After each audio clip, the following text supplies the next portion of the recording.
What's up, y'all? Welcome back out of the darkness. I am Q. Sounds like we're going to the Supreme Court. Sounds like the Kari Lake trial was not handled the way that we thought it would be. The result was not what we thought it would be. But hold your horses. I know many of you guys are defeatist. I know many of you guys have said it's over, the country's gone.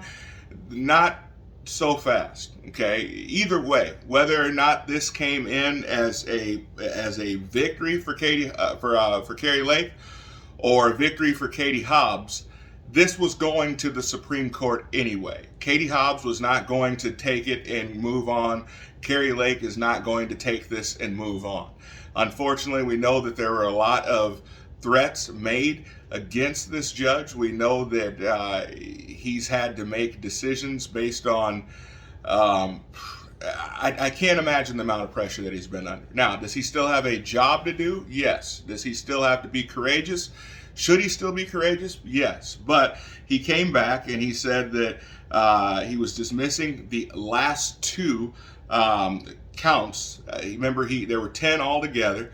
The last two were that there was a chain of custody violation of the ballots.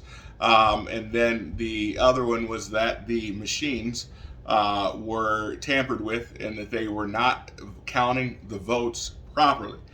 Now, they believed that people were disenfranchised. Remember, 53% of the machines, or 53% of the precincts in Maricopa County experienced long, up to 4 or 5 hour delays.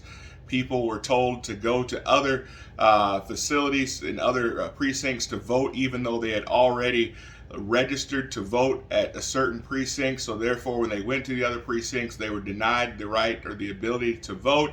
It was an absolute mess. At any rate, Maricopa County has to get their act together. Why we continue to talk about this county in the U.S., it seems like there are certain counties that we are always having to deal with.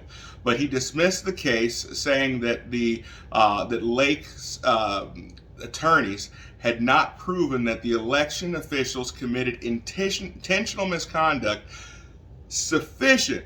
Now, this is the interesting part. It wasn't that they didn't commit misconduct. He said that it was misconduct sufficient to change the race's outcome.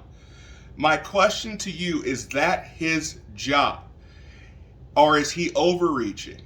I feel that he is. I don't feel that he has the right to decide whether or not it had enough impact to change the outcome.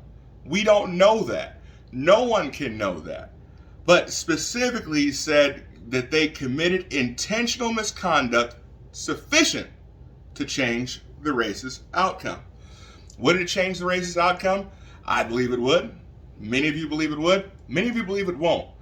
But that was not his place to decide that. He was to decide whether there was misconduct and whether people were disenfranchised and whether or not there was a chain of custody issue. We must get a hold of this chain of custody issue. At the end of the day, the people in this country deserve the right to know for a fact that when they go into that voting booth, that their voice is going to be heard. Comment below. Make sure you share this video, and also make sure you subscribe. I'll see you guys next time. Be blessed.